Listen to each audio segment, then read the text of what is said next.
గణపరుచుకుందాం.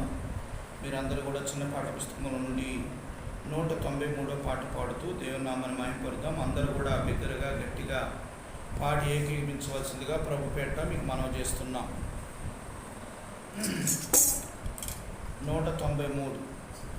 జై జై యేసు రాజా, జై రాజాని రాజా నీకే జై, జై రాజాని రాజా నీకే జై, జై పాపపు పములో బడి ఉన్న, పాపపు పములో బడి ఉన్న నన్ను చూచి చేయి దాచి, నన్ను చూచి చేయి దాచి చక్కగా దరికి చేసితివి, చక్కగా దరికి చేసితివి.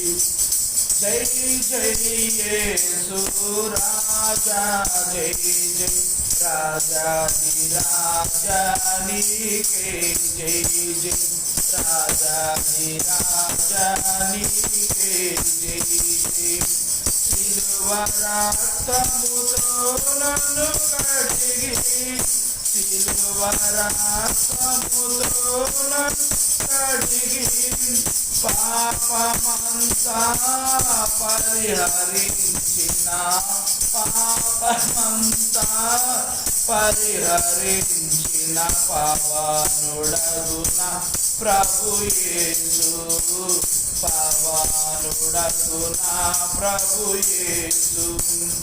జై జై యేసు రాజా, జై జై రాజాది రాజా నీకే జై, జై రాజాది రాజా నీకే జై, జై మాటి పురుగునైనా నన్ను, మాటి పురుగునైనా నన్ను మాటి నుండి మింట చేసిన, మాటి నుండి మింట చేసిన మహాప్రభుండ నీకే జై, జై మహాప్రభుండ నీకే జై, జై జై జై యేసు రాజా, జై జై రాజాది రాజా నీకే జై, జై రాజాది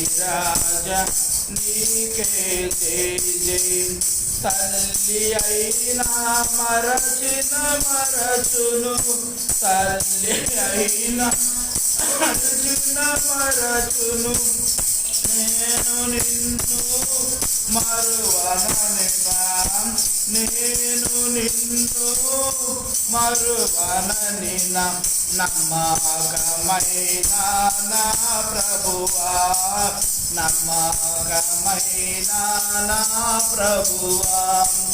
జై జై యేసు రాజా, జై జై రాజాది రాజా నీకే జై, జై రాజాది రాజా నీకే జై, జై అధిక స్తోత్రారూఢవైనా, అధిక స్తోత్రారూఢవైనా ఆది అంతము లేని దేవా, ఆది అంతము లేని దేవా యుగములకు నీకే జై, జై యుగములకు నీకే జై, జై జై జై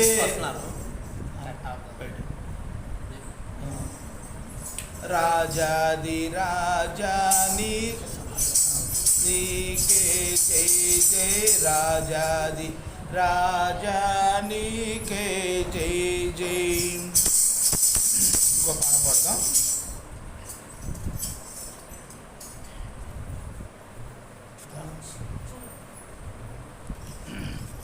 రక్షకుడా యేసు ప్రభు స్తోత్రము దేవా, స్వచ్ఛమైన నిత్య ప్రేమ చూపిన దేవా, స్వచ్ఛమైన నిత్య ప్రేమ చూపేవా. రక్షకుడా దేవుడే నా పక్షమైన విరోధెవ్వడు, దేవుడే నా పక్షమైన విరోధెవ్వడు. దూతలైనను ప్రధానులైనను, దూతలైనను ప్రధానులైనను ప్రభు ప్రేమ నుండి నన్ను వేరు చేయునా. క్రీస్తు ప్రేమ నుండి నన్ను వేరు చేయునా. రక్షకుడా రక్షకుడా యేసు ప్రభు స్తోత్రము దేవా. స్వచ్ఛమైన నిత్య ప్రేమ చూపిన దేవా, స్వచ్ఛమైన నిత్య ప్రేమ చూపిన దేవా. రక్షకుడా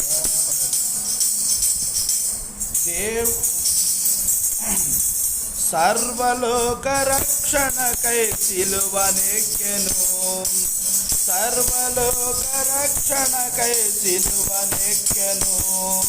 శ్రమ అయినను బాధ అయినను, శ్రమ అయినను బాధ అయినను ప్రభు ప్రేమ నుండి నన్ను వేరు చేయునా.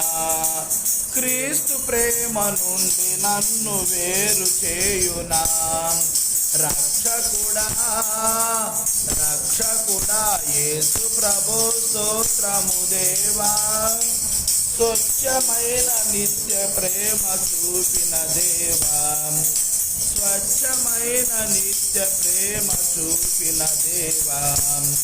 రక్షకుడా మరణము జయించి క్రీస్తు తిరిగి లేచెను, మరణము జయించి క్రీస్తు తిరిగి లేచెను. మరణమైనను జీవమైనను, మరణమైనను జీవమైనను ప్రభువు ప్రేమ నుండి నన్ను వేరు చేయునా.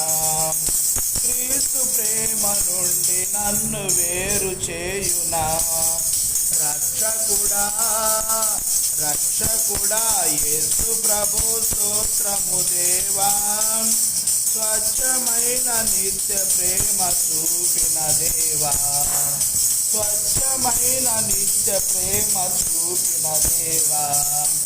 రక్షకుడా ఎన్నడైనా మారని మా యేసుడుండగా, ఎన్నడైనా మారని మా యేసుడుండగా, ఉన్నవైనను రానున్నవైనను, ఉన్నవైనను రానున్నవైనను ప్రభువు ప్రేమ నుండి నన్ను వేరు చేయునా. క్రీస్తు నన్ను వేరు చేయునా. రక్షకుడా రక్షకుడా యేసు ప్రభు స్తోత్రము దేవా. స్వచ్ఛమైన నిత్య ప్రేమ చూపిన దేవా, స్వచ్ఛమైన నిత్య ప్రేమ చూపిన దేవా. రక్షకుడా ఒక చిన్న పాట 87 పాట నెంబరు చిన్నపాట పుస్తకంలో 87 పాట పాడుతూ దేవుని నామాన్ని మహిమపరుద్దాం.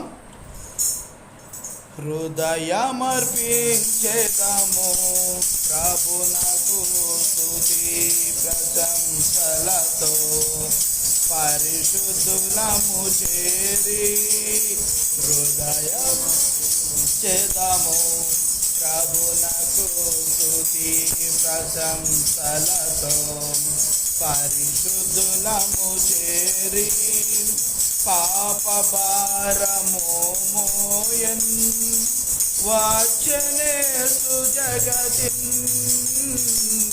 పాప భారము మోయన్ వచ్చనేసు జగతిన్, పాపుల పాపము తొలగించుటకు, పాపుల పాపము తొలగించుటకు నిత్య జీవము నీచెన్, నిత్య నిత్య జీవమునిచ్చెన్ హృదయమర్పించెదము ప్రభునకు స్తుతి ప్రశంసలతో పరిశుద్ధులము చేరి హృదయమర్పించెదము ప్రభునకు స్తుతి ప్రశంసలతో పరిశుద్ధులము చేరి అర్పించెదము ప్రభువా ఆత్మ ప్రాణదేహం అర్పించెదము ప్రభువా ఆత్మ ప్రాణదేహం కాపాడు మా జీవితమూల కాపాడు మా జీవితమూల ఇదియే మా వినతి ఇదియే మా వినతి హృదయమర్పించెదము ప్రభునకు స్తుతి ప్రశంసలతో పరిశుద్ధులము చేరి హృదయమర్పించెదము ప్రభునకు స్తుతి ప్రశంసలతో పరిశుద్ధులము చేరి పఠింప శ్రేష్ఠ గ్రంథము బైబిల్ పఠింప శ్రేష్ఠ గ్రంథము బైబిల్ అనుదినం పఠించిన ప్రేమతోడ నడుపును ఓ పఠింప శ్రేష్ఠ గ్రంథము బైబిల్.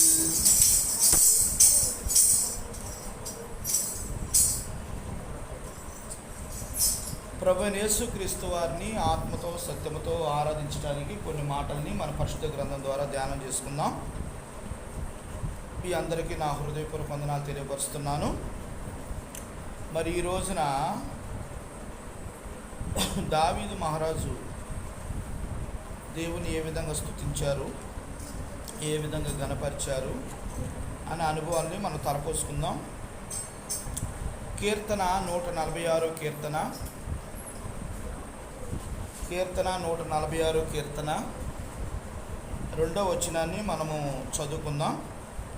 కీర్తన 146 కీర్తన 2వ వచనం చదువుదాం.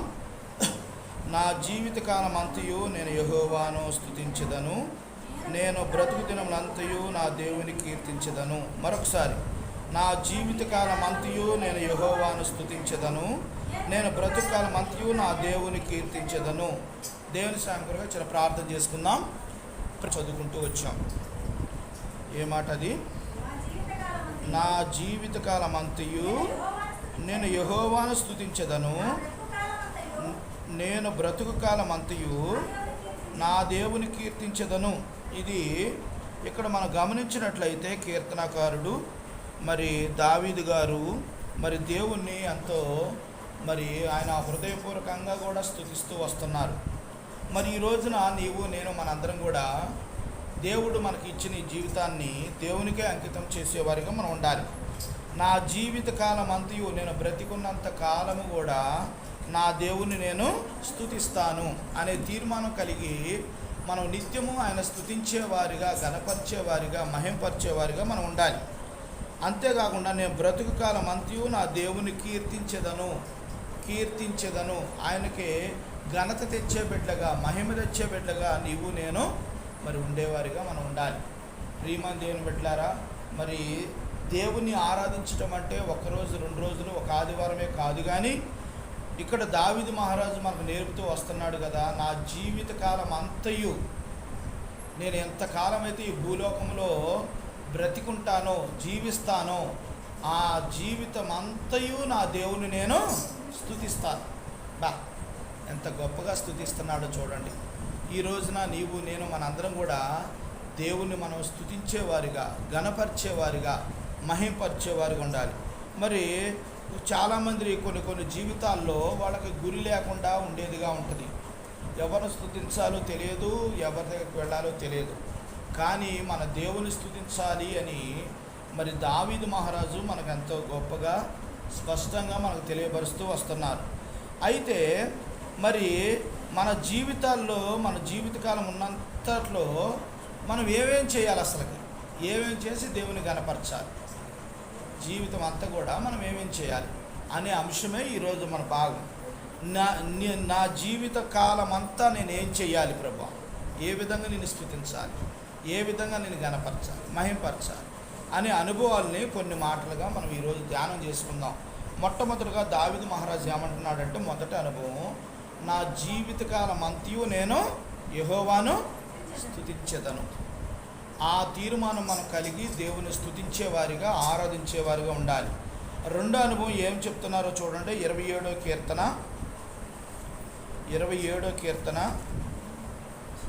4వ వచనం, 27:4 వచనంలో మరి ప్రభువారు ఏం చెప్తున్నారు చూడండి.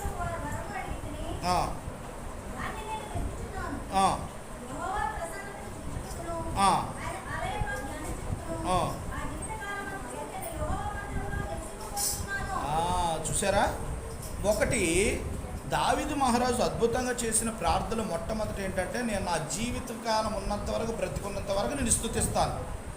రెండో అనుభవం ఏంటంటే, నా జీవితకాలం అంతయు, ఇక్కడ చూడండి ఎంత అద్భుతంగా దావీదు మహారాజు దేవుని గణపరుస్తూ వచ్చాడో చూడండి, అంత అద్భుతంగా. యెహోవా యొద్ద ఒక వరం అడిగితిని. ఏమడిగిన? ఒక్కటే ఒక వరం అడిగితిని. ఏం అడిగాడు? దాన్ని నేను వెతుకుచున్నాను, యెహోవా ప్రసన్నతను చూచుటకు, ఆయన ఆలయములో ధ్యానించుటకును, నా జీవితకాలం అంతయు నేను యెహోవా మందిరములో నివసింపగోరుచున్నాను. నా జీవితకాలం అంతా నేను ఎంతకాలం అయితే జీవిస్తుంటానో, ఎంతకాలం అయితే ఈ లోకంలో బ్రతుకుంటానో, అంతకాలం కూడా నేను నా దేవుని యొక్క మందిరంలో, నేను ఆ మందిరంలో ఉండాలి అనేది ఆయన కోరిక. నిజంగా ఆయన రాజు, ఆ రాజ్యాన్ని పరిపాలిస్తున్న రాజు. ఆయనకి ఎన్నో సౌకర్యాలు ఉంటాయి, ఎన్నో మరి సంతోషకరమైన విషయాలు ఎన్నో. ఆయనకి ఎక్కడికైనా వెళ్ళొచ్చు, ఏదైనా చేయొచ్చు. కానీ ఆయన ఏమంటున్నాడంటే, అటు ఇటు వెళ్ళట్లా, అది చేయట్లా. నాట్యాలు అక్కడ ఆ టైంలో, ఆ రాజుగారు ఉన్న సమయంలో నాట్యాలు వేసి సంతోషం అంటే, సినిమాలు ఇప్పుడు ఎలాగో అప్పుడు నాట్యాలు వేసేవాళ్ళు, నాట్యం వేసి సంతోష పెట్టడం అలాంటివి చేసేవారు. అలాంటిది ఆయన కోరుకోవట్లా, ఆనందం కోరుకోవట్లా, సంతోషం కోరుకోవట్లా. ఆయన ఏమంటున్నాడంటే చూడండి, నా జీవితకాలం అంతయు నేను యెహోవా మందిరములో నివసింపగోరుచున్నాను. మరి నీవు నేను కూడా మా తీర్మానం కలిగి ఉంటామా? అలా ఉండి దేవుని మనం ఆరాధించేవారిగా మనం ఉండాలి. ప్రభువా, ఏదో ఒక్కరోజు నాకు సమయం ఉంది కనుక వచ్చాను, మరి సమయం లేకపోతే కుదరదు ప్రభు అంటాం కాదు. ఇక్కడ దావీదు మహారాజు అంటున్నాడు కదా, నాకు అవకాశం ఉంటే ఖచ్చితంగా నేను అవకాశం చేసుకొని ఏమంటున్నాడంటే, నా జీవితకాలం అంతయు నేను యెహోవా మందిరంలో నివసింపగోరుచున్నాను. నివసించాలి, నేను ఆ మందిరంలో నేను గడపాలి. అబ్బా, అద్భుతంగా దావీదు మహారాజు గారు ఈ మాట అంటున్నారు. ఈ రోజున నీవు నేను కూడా ఈ తీర్మానం కలిగి దేవుణ్ణి ఆరాధించాలి, గణపరచాలి. ప్రభువా, నిజంగా నేను కూడా నీ మందిరంలోకి వచ్చి నిత్యము స్తుతించే బిడ్డగా, ఆరాధించే బిడ్డగా నన్ను కూడా ఉంచు ప్రభువా. నీ మందిరంలో గడిపేటట్లుగా సహాయం చేయ ప్రభువా. నీ మందిరాన్ని ప్రేమించే బిడ్డగా నన్ను సిద్ధపాటు తెచ్చి, నీ మందిరం పట్ల నేను ప్రేమ కలిగి ఉంటానికి సహాయం చేయ ప్రభా అని మన దేవుణ్ణి ఏం చేయాలి? ఆరాధిస్తూ రావాలి, గణపరుస్తూ రావాలి. ఇది రెండో అనుభవం. మొట్టమొదటి దావీదు మహారాజు చేసిన పని ఏంటి? దేవుని జీవితకాలం అంతయు నా దేవుని నేను స్తుతిస్తూనే ఉంటాను. రెండో అనుభవం ఏం చేశాడు ఆయన? దేవుని యొక్క మందిరంలో నివసింపగోరుచున్న నా జీవితకాలం అంతయు దేవుని మందిరంలో నివసించాలి. ఈ తీర్మానాలు గొప్పవి అన్నమాట. మూడో అనుభవం చూద్దాం. చూడండి, కీర్తన 63:6. కీర్తన గ్రంథము 63వ అధ్యాయము 6వ వచనం.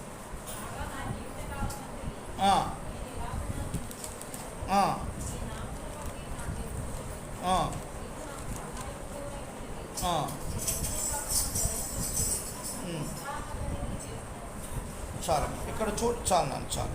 ఇక్కడ కీర్తన గ్రంథము 63వ కీర్తన, మరి ఇక్కడ 6వ వచనాన్ని మనం చదువుకుంటూ వచ్చాం. మూడో అనుభవం.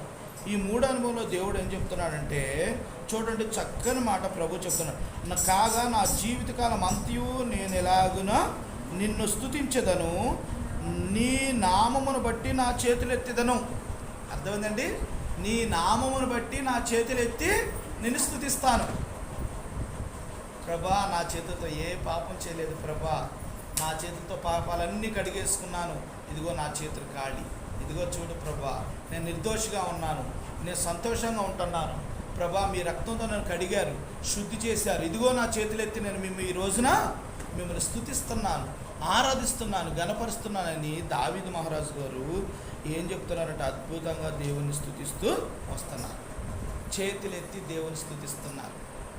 ఆయన ఏమంటున్నాడంటే ఒక్కరోజు కాదు, 2 రోజులు కాదు, కానీ నా జీవితకాలం అంతయు నేను నీ నామమును బట్టి నా చేతులు ఎత్తుచున్నాను. నీ నామాన్ని బట్టి, నీ నామాన్ని జ్ఞాపకం చేసుకుంటాను ప్రభువా, జ్ఞాపకం చేసుకొని నిన్ను స్తుతిస్తాను, నిన్ను గణపరుస్తానని ఒక తీర్మానం కలిగి ఆరాధిస్తున్నాడు దావీదు మహారాజు. ఇప్పుడు ఎన్ని చూసాము? 3 అనుభవాలు చూసాము. ఒకటి ఏం చేశాడు? నా జీవితకాలం అంతా కూడా ఏం చేశాడు? స్తుతిస్తూ వచ్చాడు. రెండో తీర్మానం ఏం చేసుకున్నాడు? దేవా నీ మందిరంలో నేను నివసింప కోరుచున్నాను. వర్షం వచ్చిని, ఎండ రాని, చలి రాని, ఏదొచ్చినా సరే దేవుని మందిరాన్ని విడిచిపెట్టొద్దండి. దేవుని మందిరంలో సమృద్ధి ఉంది, దేవుని మందిరంలో జీవం ఉంది, దేవుని మందిరంలో సంతోషం ఉంది, ఆనందం ఉంది. నిజంగా దేవుని మందిరానికి వచ్చిన ప్రతి ఒక్కరు కూడా సంతోషంతో ఉప్పొంగుతూ ఉంటారు. అందుకనే దావీదు మహారాజు అంత తీర్మానం కలిగిన వాడుగా ఉన్నాడు.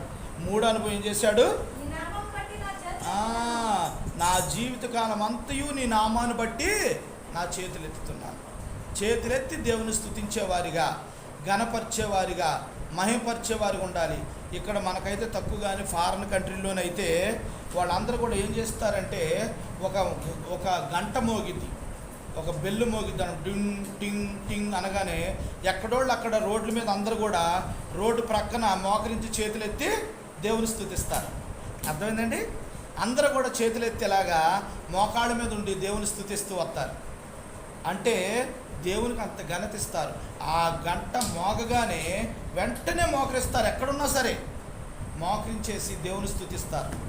ప్రియమైన దేవుని బిడ్డలారా, ఈ రోజున నీవు నేను కూడా దావీదు వలె మనం కూడా తీర్మానం కలిగి దేవుని ఆరాధించేవారిగా, గణపరిచేవారిగా ఉండాలి.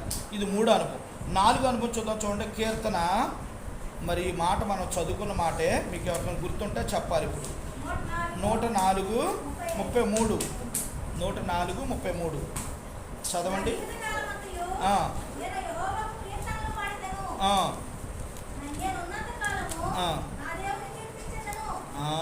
చూసారా? ఇక్కడ మరి దావీదు మహారాజు గారు ఇక్కడ ఒక చక్కని మాట, ఒక వాక్యం ద్వారా మనతో మాట్లాడుతూ వస్తున్నారు. ఏ మాట అంటే కీర్తన 104:33లో చూడండి, నా జీవితకాలం అంతయు నేను యెహోవాకు కీర్తనలు పాడెదను, నేనున్నంత కాలము నా దేవుణ్ణి. జీవితకాలం అంతా కూడా ఏం చేస్తారట? పాటలు పాడతారు. అది కీర్తనలు అంటే పాటలు. దేవుని యొక్క వాక్యాన్ని పాటలుగా ఆయన పాడి దేవుని గణపరిచేవాడు దావీదు మహారాజు. మరి ఈ రోజున నీవు నేను మనందరం కూడా ఖాళీగా ఉన్నప్పుడు ఏం చేస్తాను? టీవీ పెట్టి సినిమా పాటలు వింటున్నావా? సీరియల్ పాటలు, సినిమా పాటలు వింటున్నారా? మరి దేవుడి పాటలు వింటున్నారా? మరి మీ నోటికుంటా దేవుడి పాటలు పాడుతున్నారా? అందరూ పాడాలి. మన నోటికుంటా దేవుని గణపరచాలి, మహింపరచాలి, దేవుని స్తుతించాలి. దేవా, మీరు నాకు ఇచ్చిన జీవితాన్ని బట్టి మీకు వందనాలు, నాకు ఇచ్చిన ఈ ఊపిరిని బట్టి మీకు వందనాలు, నేను ఈ రోజున బ్రతికున్నానంటే మీకు వందనాలు, స్తోత్రాలు అని పాట రూపంగా మనం దేవుని కృతజ్ఞతాస్తుతులు చెల్లిస్తూ పాటలు పాడుతూ ఉండాలి. ఎప్పుడూ పాటలు పాడుతూ ఉండాలి, గణపరుస్తూ ఉండాలి దేవుణ్ణి. మరి అలాగ దావీదు మహారాజు కూడా, కీర్తనకారుడు కూడా ఈ రోజున ఆయన అంటున్నాడు కదా, నా జీవితం నేను బ్రతికున్నంత కాలం కూడా నేను పాటలు పాడుతూ దేవుణ్ణి స్తుతిస్తాను. అర్థమైందండి? పాటలు పాడుతూ స్తుతిస్తాను. మన దాంట్లో అయితే ఉండదు, కానీ కొన్ని సంఘాల్లోనైతే ఒక అద్భుతంగా ఉంటుంది. ఏంటో తెలుసు అది? కొన్ని సంఘాల్లో వాళ్ళు పాట పాడుతూ నాట్యం కూడా వేస్తారు, డ్యాన్స్ కూడా వేసుకుంటా దేవుని స్తుతిస్తారు సంతోషంగా. దావీదు మహారాజు వల్ల నాట్యం వేస్తామని నేను కూడా ఇదివరకే దావీదు వల్ల నాట్యం వేస్తానని ఇదివరకు నేను రామారావు గారి సంఘాన్ని ఉన్నప్పుడు అక్కడికి వెళ్ళేవాడిని. అక్కడికి వెళ్ళేటప్పుడు వాళ్ళు అలాగే వేసినప్పుడు నేను కూడా వాళ్ళతో పాటు ఎగిరా, డ్యాన్స్ వేసా. అయితే తప్పని కాదు, కానీ ఒక్కో సంఘానికి ఒక కట్టుబాటు ఉంటుంది, వాళ్ళని మనం కించపరచాలి, తప్పు అంటారు. అయితే అలా నాట్యం ఆడుతూ పాటలు పాడుతూ సంతోషంగా దేవుణ్ణి స్తుతించే సంఘాలు కూడా ఉన్నాయి. అయితే మనం ఏం చేయాలంటే మన నోటితో ఏం చేయాలి? మనం కీర్తనలు, దేవుని పాటలు పాడాలి. నీ మాట నువ్వు నోరు తెరిచావు అంటే దేవునికి పాట ద్వారా నువ్వు కృతజ్ఞతాస్తుతులు చెల్లించు. దేవా, నేనేమిచ్చి నీకు రుణం తీర్చుకోగలను. మన పాటలు చాలా పాటలు ఉన్నాయి, మీరు అందరూ కూడా గమనించండి. చక్కగా రోజు కూడా సెల్ ఫోన్లో ఎబ్రోన్ సాంగ్స్ అన్న, సియోన్ గీతాలన్నా వస్తాయి. చక్కగా వినండి. రోజు కొన్ని పాటలు పని చేసుకునేటప్పుడు, గిన్నెంతో ఉండేటప్పుడు, అన్నం వండేటప్పుడు, కూర వండేటప్పుడు ఖాళీగా ఉండకుండా ఆ పాటలు పెట్టుకొని, ఆ పక్కన పెట్టుకొని ఆ పాటలు పాడుకుంటూ వంట చేయండి. ఎంతో రుచిగా కుదిరింది కూరలు కూడా. ఉప్పు ఎక్కువ అవ్వదు, అన్నం సేవడదు. మరి భర్త దగ్గర మాటలు రావు. భర్త ఏమన్నప్పుడు ప్రేమిస్తాడు, మెచ్చుకుంటాడు, చాలా రుచిగా చేసిన అంటాడు. మరి నువ్వేమో సినిమా పాటలు పాడుకుంటూ వంట చేసే వరకు అది ఉప్పు ఎక్కువ వేస్తావు, లేకపోతే నీళ్ళు ఎక్కువ వేస్తావు, అన్నం చీడిపోతుంది. అర్థమైందా? అందుకనే మనం అందరం కూడా ఏం చేయాలంటే పాట పాడుతూ దేవుని నామాన్ని మహింపరచాలి. ఇది 4వ అనుభవం. 5వ అనుభవం చూద్దాం. చూడండి, 5వ అనుభవం కూడా 116వ కీర్తన, 116వ కీర్తన అమ్మ, 116:2.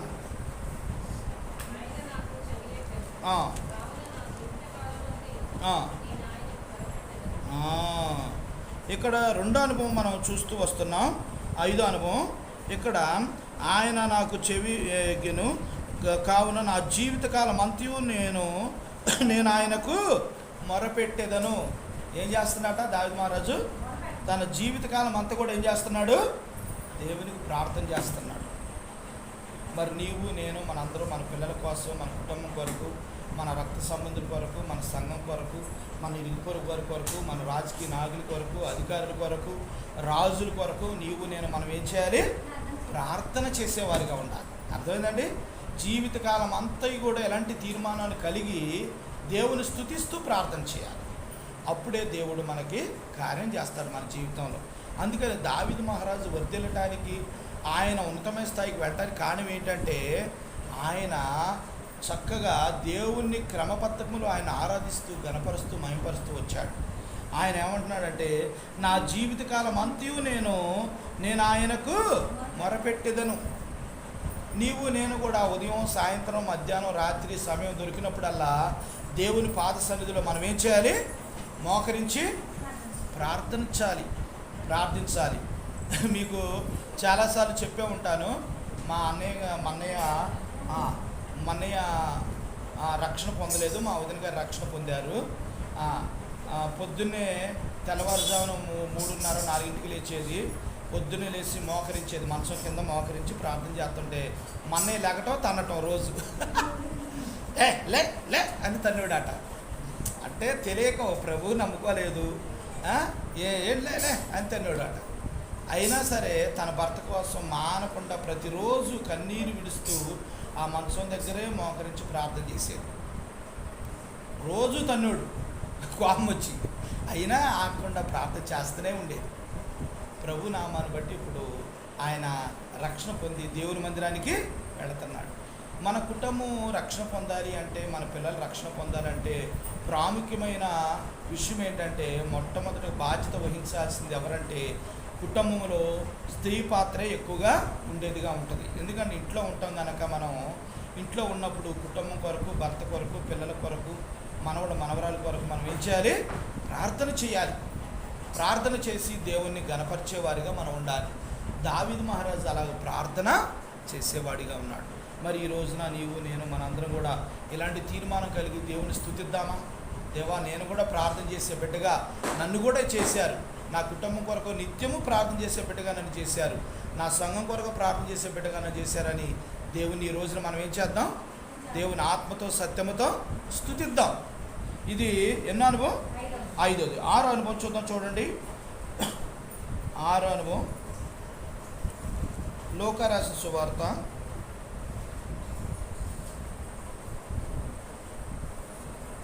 లూకా రాసిన సువార్త 16వ అధ్యాయము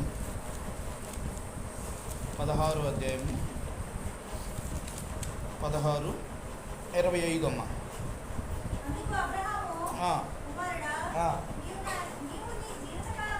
ఆ, నీకు ఇష్టమైన సుఖము అనుభవించితివి. ఆ, అలాగుననే లాజరు కష్టము అనుభవించెనని జ్ఞాపకం చేసుకొనుము. ఆ, ఇప్పుడైతే వాడు ఇక్కడ నెమ్మది పొందుచున్నాడు. ఆ, నీవు నరకయాతన పడుచున్నావు. ఉమ్, అంతేకాక ఆ. ఇక్కడ నుండి నీ యొద్దకు చాలు.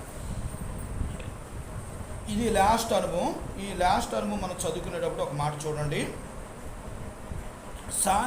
లోకరస్సు వార్త 16వ అధ్యాయం